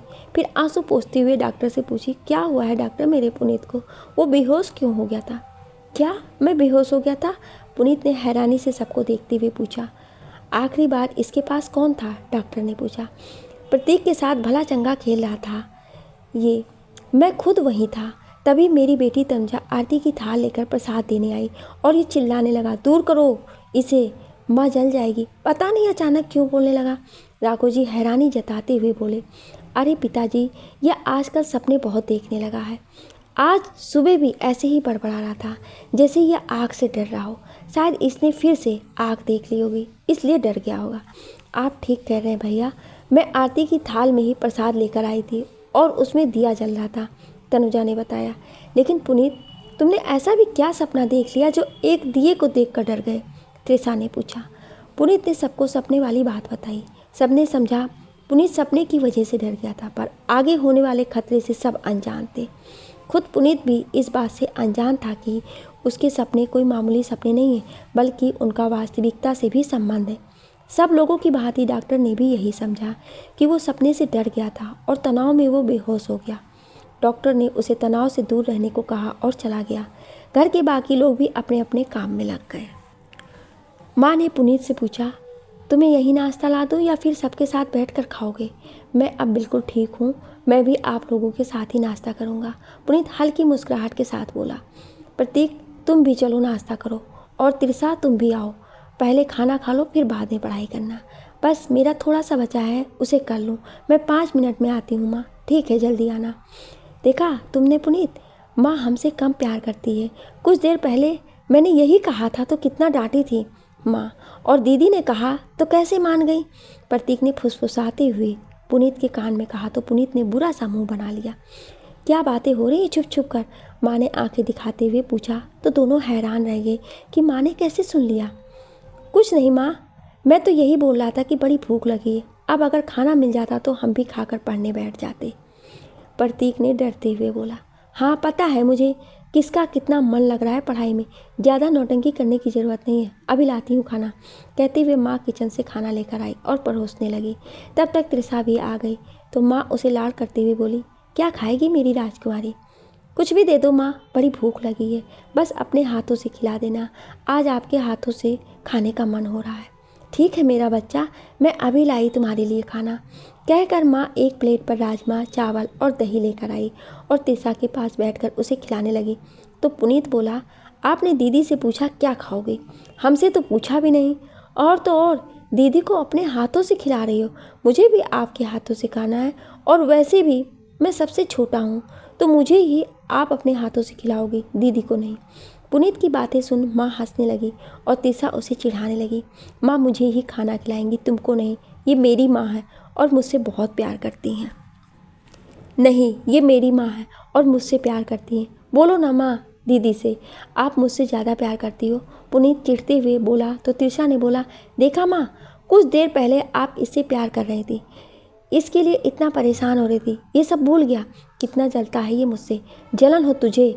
पुनीत ने फिर से चिढ़ते हुए, माँ दीदी को समझा दो कि मैं किसी से जलता नहीं हूँ, मुझे पता है आप सिर्फ मेरी माँ हो।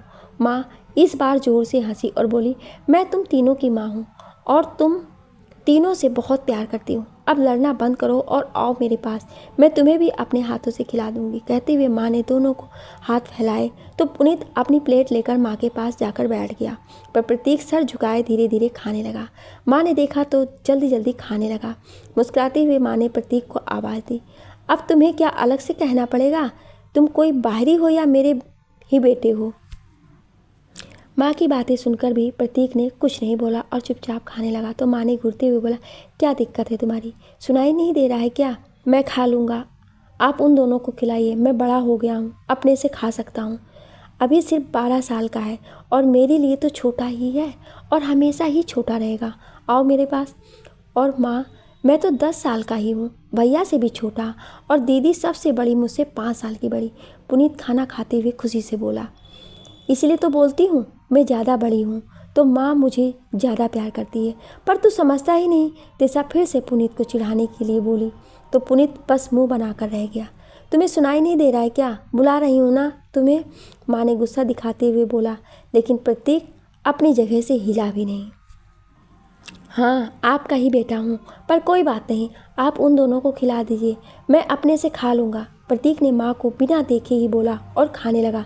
तो माँ उठकर उसके पास आई और तेज से उसके कान पकड़ते हुए बोली, अच्छा बहुत बड़ा हो गया है, माँ से बातें बनाता है, चलो मेरे पास बैठो वरना अभी थप्पड़ लगाऊंगी।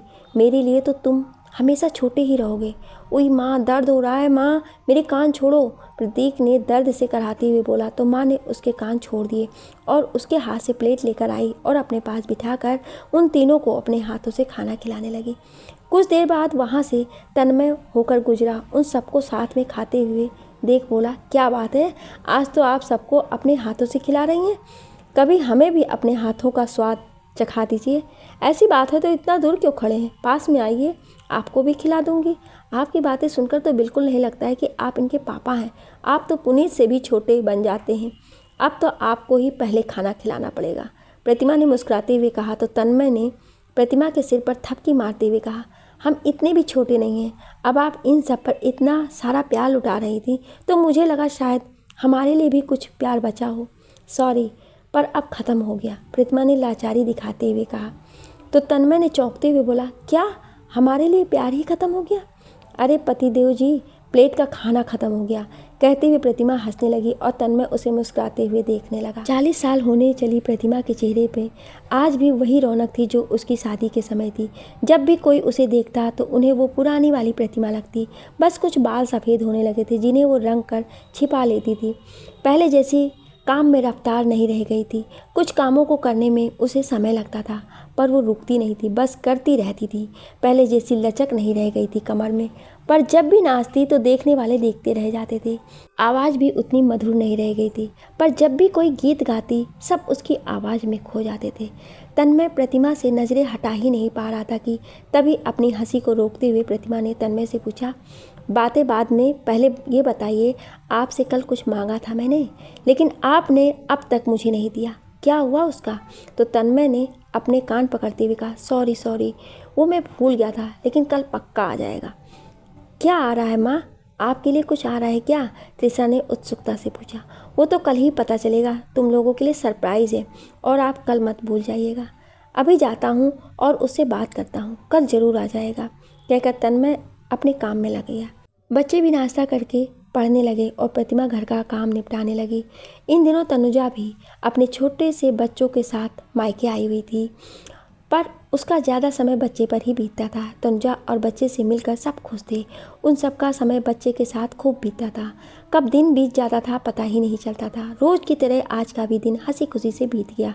सब खा पी करके सोने चले गए। अचानक प्रतिमा को कुछ याद आया और वो कल की तैयारी करने किचन में गई। तभी जोर से धमाका हुआ। धमाका इतना तेज हुआ कि सबको सुनाई दिया। सब डर गए और अपने कमरे से निकलकर बाहर आए। देखा तो किचन से धुआं निकल रहा था। किचन के पास पहुंचने पर उन्हें एक आवाज़ सुनाई दी। उन्होंने गौर किया कि आवाज़ किचन से आ रही है। लाइट चालू करने की कोशिश की तो लाइट नहीं चालू हुई, तो टॉर्च चालू करके देखा तो हैरान रह गए। प्रतिमा किसी लाश की तरह ज़मीन पर पड़ी थी और धीमी आवाज़ में कराह रही थी। उसका शरीर जला हुआ था। बच्चे उन्हें इस हाल में देख रोने लगे। तन्मय ने हिम्मत करके शॉल से लपेटा और हॉस्पिटल ले गए। डॉक्टर ने उनका इलाज शुरू कर दिया, लेकिन वो ज़्यादा देर उसकी सांसें नहीं चली।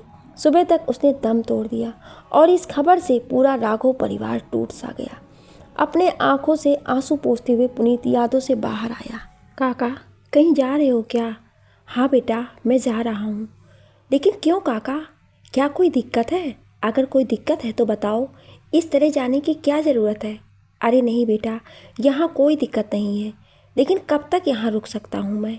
जीवन यापन के लिए तो कहीं जाना पड़ेगा। मुझसे कोई भूल हुई है क्या काका, जो आप इस तरह बात कर रहे हैं? अरे नहीं बेटा, तुमसे कोई भूल नहीं हुई है। मैं तुम्हारी वजह से नहीं जा रहा हूँ। अब मुझे जाना होगा। ऐसे तुम पर बोझ नहीं बन सकता। ऐसी कैसी बातें कर रहे हैं काका? आप मेरे लिए पिता समान हैं। अभी कुछ दिन पहले ही तो मैंने पिता को खोया था, और जब आपको देखा तो लगा कि मानो पिताजी वापस आ गए हैं। नहीं बेटा, तुम अपने पिता से मेरी तुलना मत करो। मैं तुच्छ सा इंसान हूँ। आप कुछ भी बोले, पर मेरे लिए आप पिता समान ही हैं। और रही बात जाने की, तो मैं आपको हरगिज़ नहीं जाने दूँगा। कुछ आप मेरी मदद कर दें और कुछ मैं आपके लिए कर दूँ। भला मैं तुम्हारी कैसे मदद कर सकता हूँ?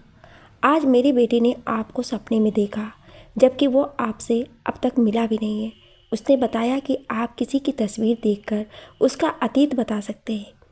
पता नहीं क्यों, पर उसके सपने हमेशा सच होते हैं। बस यही जानना था कि आज भी उसका सपना सच हुआ है या नहीं। क्या आप तस्वीर देखकर किसी का अतीत बता सकते हैं? तन्मय ने एक आस भरी नज़रों से देखते हुए पूछा।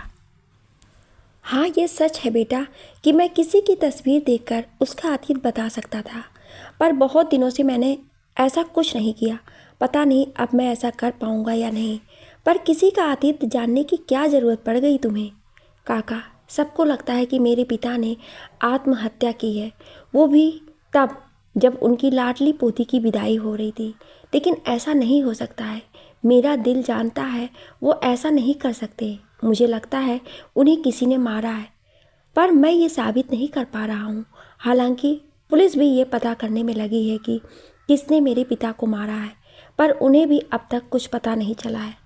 तो इसमें मैं तुम्हारी कैसे मदद कर सकता हूँ? काका, अगर आप तस्वीर देखकर अतीत जान जाते हैं तो एक बार मेरे पिता का भी अतीत देखिए और देखिए उनको किसने मारा है। लेकिन मैंने कई सालों से ऐसा कुछ नहीं किया। मुझे नहीं लगता कि मैं तुम्हारी मदद कर पाऊँगा। प्लीज़ काका, एक बार कोशिश तो कीजिए, शायद पता चल जाए। अगर कुछ पता नहीं चला तो मैं दोबारा आपको ऐसा करने के लिए नहीं कहूँगा। तुमने मेरी बहुत मदद की है, मैं तुम्हारे लिए ये भी करने के लिए तैयार हूँ। क्या ये मुमकिन है कि किसी तस्वीर को देखकर उसका अतीत बताया जा सकता है? क्या आप पहले ऐसा कुछ करते थे? अगर मन में विश्वास हो तो सब कुछ किया जा सकता है। मैंने अपने बापू से एक विद्या सीखी थी, जिसमें लोगों की तस्वीर देखकर उसका अतीत जाना जा सकता था, और मैंने कई लोगों का अतीत भी देखा है।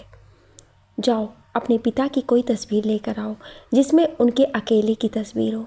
ठीक है, मैं अभी लेकर आता हूँ, कहकर तन्मय राघव जी की फ़ोटो लेने चला गया और जल्दी से उनकी एक तस्वीर लेकर वापस भीमा के पास आया और भीमा को तस्वीर देते हुए बोला, क्या तस्वीर ही काफ़ी है या किसी और चीज़ की भी ज़रूरत है? मुझे किसी चीज़ की ज़रूरत नहीं है, बस एकांत चाहिए। ठीक है, फिर मैं बाहर आपका इंतज़ार करता हूँ, आप आराम से कीजिए, कहकर तन्मय बाहर भीमा का इंतज़ार करने लगा। 1 घंटे से अधिक समय हो गया था, लेकिन भीमा बाहर नहीं आया था। बेचैनी में तन्मय इधर से उधर टहल रहा था। कुछ देर बाद जब भीमा बाहर आया तो तन्मय दौड़ती हुई उसके पास पहुंचा और पूछा, क्या हुआ काका, कुछ पता चला? हाँ, पता चला। भीमा ने इतना ही कहा था कि तन्मय ने उसे गले से लगा लिया और बोला, बहुत बहुत धन्यवाद काका, आपको पता नहीं आपने मेरी कितनी बड़ी मदद की है। भीमा तन्मय के इस तरह अचानक गले लगने से बहुत हैरान हुआ और इतना भावुक हुआ कि कुछ बोल भी नहीं पाया। तन्मय ने भीमा से अलग होते ही सवालों की बौछार लगा दी। कौन है वो काका? किसने मेरे पिता को मारा है? उसने मेरे पिता को क्यों मारा है? क्या दुश्मनी थी उसकी मेरे पिता से?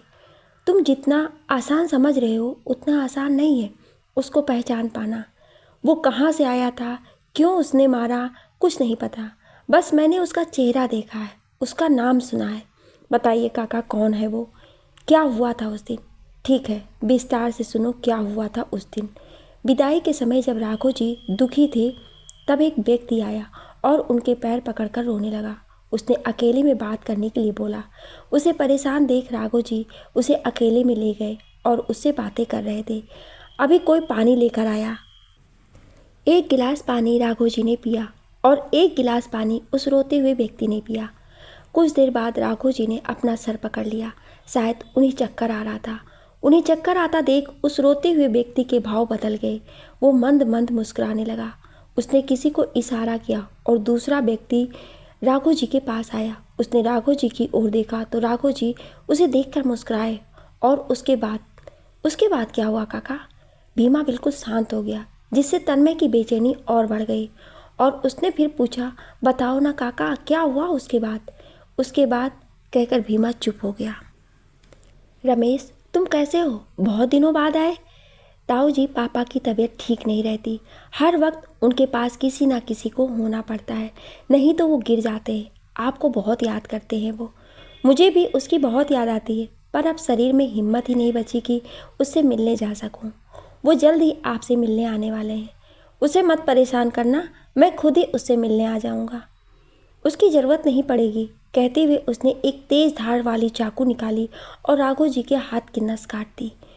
वार इतना अप्रत्याशित था कि राघव जी अपना बचाव ना कर सके। वो दर्द से छटपटाते हुए वहाँ से भागने लगे तो रमेश ने पीछे से पकड़ लिया।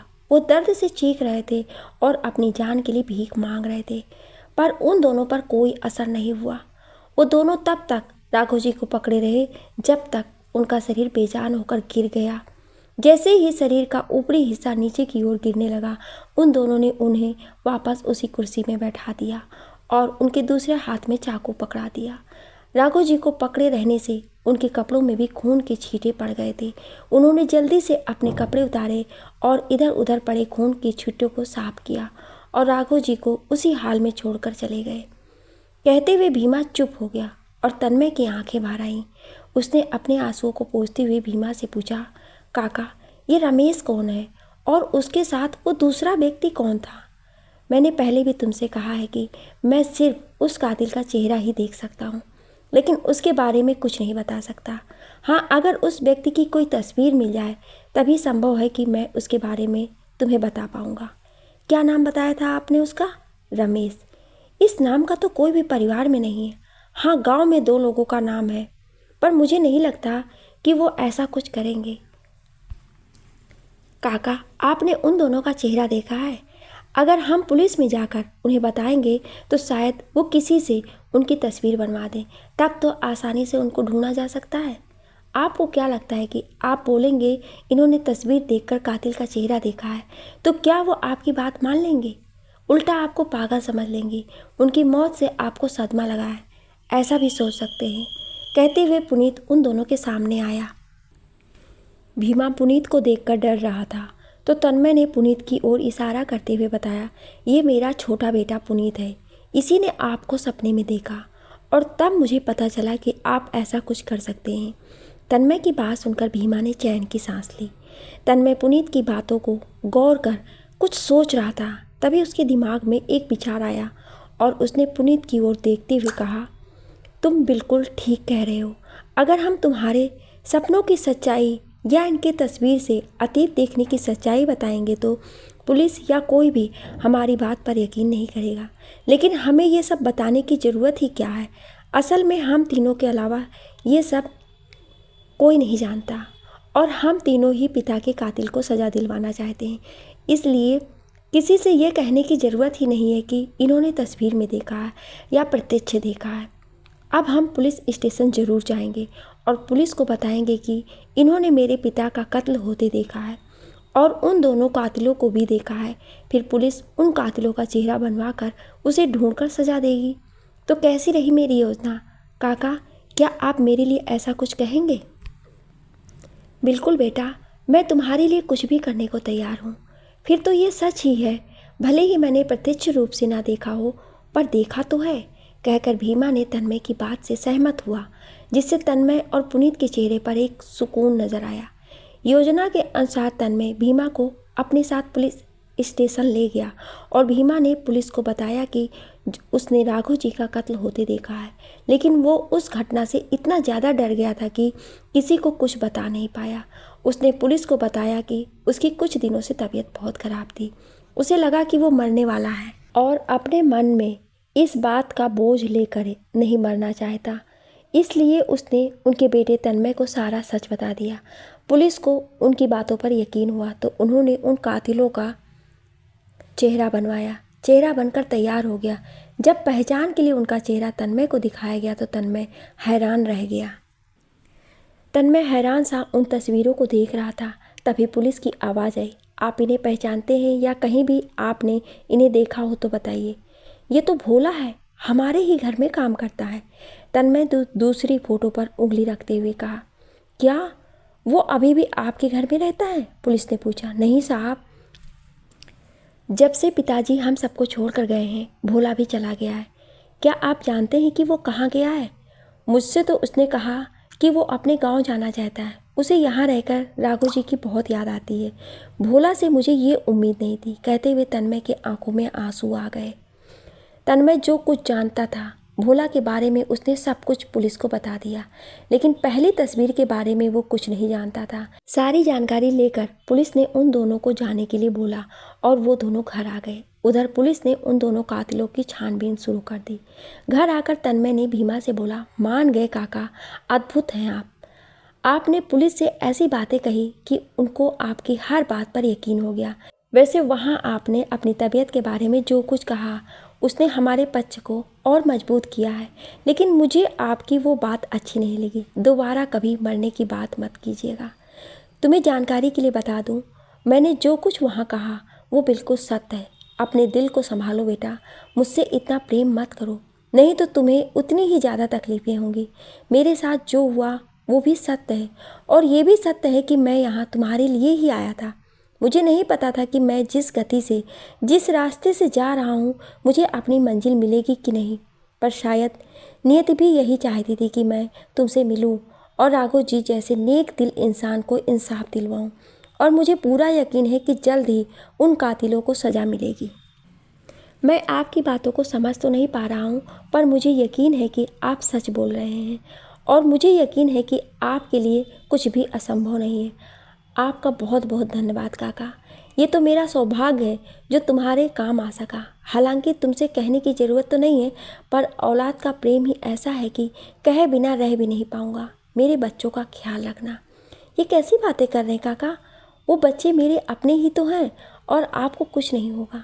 जीवन मृत्यु अटल सत्य है, इसे नहीं टाला जा सकता। मैं तुम्हारे पिता से तो कभी नहीं मिला, पर पूरे यकीन के साथ कह सकता हूँ तुम उनकी परछाई ही हो।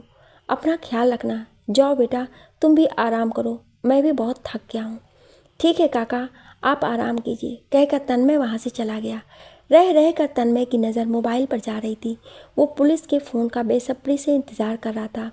जब पूरा दिन फ़ोन नहीं आया तो उसे लगा कि शायद कल तक पता चल जाए, पर अगले दिन भी पुलिस का फ़ोन नहीं आया। वो बहुत बेचैन था, पर शायद उसे किसी और बात ने बेचैन कर रखा था। नौकर भीमा को समय समय पर उसके कमरे में खाना दे आते थे, लेकिन तन्मय खुद ही भीमा से मिलकर तसल्ली कर लेता था कि उसने खाना खाया है या नहीं। वो भीमा से मिलने गया और उससे बात करके उसे अच्छा लगा। रोज़ाना की तरह अगले दिन बाद जब वो भीमा से मिलने गया तो भीमा बिस्तर पर लेटा हुआ था। तन्मय ने अनहोनी की आशंका से धीरे धीरे कदम बढ़ाए। उसका दिल बैठा जा रहा था कि आज भीमा उठा क्यों नहीं। वो उम्मीद लगाए बैठा था कि उसके पास पहुंचने से पहले ही काका उठकर बैठ जाए, पर ऐसा नहीं हुआ। जब वो काका के पास पहुंचा तो उनकी आंखें बंद थी। तन्मय ने धीरे से आवाज़ दिया, काका उठो, मैं आपसे मिलने आया हूँ, मुझसे बात करो। पर भीमा नहीं उठा। इस बार तन्मय ने तेज से आवाज़ दी, काका। तभी पीछे से बच्चों की आवाज़ आई, आप आ गए चाचा, देखिए ना बाबा को क्या हो गया है। हम सुबह से इनको उठा रहे हैं पर ये तो उठ ही नहीं रहे।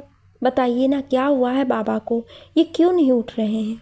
बच्चों की बात सुनकर तन्मय का दिल जोरों से धड़कने लगा। उसने भीमा की कलाई पकड़कर नब्ज महसूस की तो नब्ज नहीं चल रही थी। तन्मय बेजान सा हो गया और वहीं ज़मीन पर जोर से गिरा। बच्चे दौड़ते हुए आए और तन्मय को हिलाकर पूछने लगे, क्या हुआ चाचा आपको? आप कुछ बोल क्यों नहीं रहे हैं? आप गिर कैसे गए? आपको चोट तो नहीं आई? बच्चों ने सवालों की बौछार लगा दी, लेकिन तन्मय कुछ नहीं बोल पा रहा था। तभी वो जोर से चीखा तो बच्चे डर गए। तन्मय जोर जोर से रोने लगा और उसे देखकर बच्चे भी रोने लगे। रोने की आवाज़ सुनकर घर के सब लोग आए तो देखा तन्मय भीमा के पास बैठकर रो रहा था। पुनीत ने आगे बढ़कर अपने पापा को गले से लगा लिया और खुद भी रो पड़ा। जब किसी को कुछ नहीं समझ में आया तो सबने पास आकर तन्मय से पूछा, क्या हुआ आपको? आप रो क्यों रहे हैं? काका अब नहीं रहे, पुनीत ने धीरे से बोला। पर तुम्हें कैसे पता? तुम तो अभी मेरे साथ आए हो। और तो और तुमने काका को देखा भी नहीं अच्छे से, फिर इतने दावे से कैसे कह सकते हो? प्रतीक ने पूछा। इन दिनों हमारे घर में जो कुछ हो रहा है बस उसी से अंदाज़ा हो गया। और क्या वजह हो सकती है पापा के इस तरह रोने की? पुनीत ने बोला। माना कि काका सयाने हैं, पर इस तरह कुछ भी मत बोलो। शायद काका को कोई और दिक्कत हो। मुझे लगता है काका को डॉक्टर की ज़रूरत है, वही सब पता चल जाएगा क्या हुआ है काका को। अगर आपको विश्वास नहीं हो रहा है तो बुला लीजिए डॉक्टर को। जब डॉक्टर यही कहेंगे तब तो मानना ही पड़ेगा, पुनीत ने प्रतीक से बोला। पापा अपने आप को संभालिए, उन्होंने आपको बेटा माना है तो बेटे का फर्ज भी निभाइए, पुनीत ने पापा को हिम्मत देते हुए कहा। तो प्रतीक ने बोला, ये कैसी बातें कर रहे हो बेटा? कहने से कोई बेटा नहीं बन जाएगा। और फिर ये दूसरी जाति के हैं। खबरदार जो काका को दूसरी जाति बोला, वो तो तुम्हारे लिए दूसरे होंगे, लेकिन मेरे काका हैं और मैं वो सब करूँगा जो एक बेटे को करना चाहिए। तेज़ आवाज़ में तन्मय ने बोला तो सब डर गए। उसके बाद किसी ने कुछ नहीं बोला। पापा, कुछ भी करने से पहले पुलिस को बताना होगा। आप जाएंगे या फिर मैं जाऊं? तुम यहाँ की तैयारी करो, मैं पुलिस को बता कर आता हूँ। पुनीत बच्चों को समझाकर तैयारी में लग गया। उधर तन्मय ने भी पुलिस स्टेशन पहुंचकर भीमा की जानकारी दी। जैसे ही वो पुलिस स्टेशन से निकलने ही को हुआ तभी पुलिस भोला और उसके साथी रमेश को पकड़ लाई। भोला को देख तन्मय अपना आपा खो बैठा और उसे पुलिस के सामने मारने पीटने लगा। बड़े मुश्किल से पुलिस ने भोला को तन्मय से छुड़ाया और तन्मय को विश्वास दिलाया कि इन दोनों को कड़ी से कड़ी सज़ा मिलेगी। तन्मय घर आकर खूब रोया और हिम्मत करके बच्चों के हाथों उनका अंतिम संस्कार करवाया। भोला और रमेश ने बहुत मार खाने के बाद अपना जुर्म स्वीकार कर लिया और बताया कि वो दोनों भाई हैं और उसके पिता को राघव जी ने सज़ा दिलवाई थी क्योंकि उन्होंने राघव जी के कुछ पैसे चुरा लिए थे और इसीलिए उन्होंने राघव जी से बदला लेने का मौका देख रहे थे, पर हर बार से वो बच जाते थे, इसलिए बौखला कर उनका कत्ल कर दिया। कुछ ही दिनों बाद खबर आई कि भोला और रमेश को राघव जी के कत्ल करने के जुर्म में उम्र कैद की सज़ा सुनाई गई है। 1 महीना बीत गया भीमा के गुजरे हुए, पर तन्मय को चैन तभी मिलता जब तक चांदनी भरी रातों में तारों के संग बातें ना कर ले। मानो तारों के बीच में उन्हें भीमा काका की छवि दिखाई देती हो। पहले दिन में राघव जी की तस्वीर के आगे खड़े होकर घंटों बातें करना और रात में तारों से घंटों बातें करना उनकी दिनचर्या में शामिल हो गया। सब उन्हें इस हाल में देखकर दुखी होते, उन्हें समझाते, पर उनके व्यवहार में परिवर्तन नहीं हुआ। सब उनसे खूब बातें करते, उन्हें खूब प्यार और सम्मान देते। वो अपने परिवार के साथ बहुत खुश थे, बस उनकी ज़िंदगी में जो कमी आ गई थी उसे नहीं भूल पा रहे थे। एक पुनीत ही था जो उनके पास कम ही बैठता और उनसे कम ही बातें करता। कहीं ना कहीं उसे ये लगता कि जो कुछ उसके परिवार में हुआ है वो सब उसकी वजह से और उसके सपनों की वजह से हुआ। इन हादसों ने पुनीत को बहुत बदल दिया। हमेशा अलग रहने वाला पुनीत सबके साथ रहने लगा। हमेशा मुस्कुराते रहने वाला पुनीत खामोश रहने लगा। लेकिन एक चीज़ ना बदल पाई और वो है उसके सपनों की दास्तान, जो जाने क्यों हर बार सच हो जाती है। आप सभी लोगों का इस कहानी को इतना प्यार देने के लिए बहुत बहुत धन्यवाद। लिखने और बोलने में कोई त्रुटि हुई हो उसके लिए क्षमा प्रार्थी हूँ। आपको ये कहानी कैसी लगी हमें कमेंट करके ज़रूर बताएं और ऐसी ही इंटरेस्टिंग कहानियाँ सुनने के लिए हमारे चैनल को सब्सक्राइब ज़रूर करें। Thank you.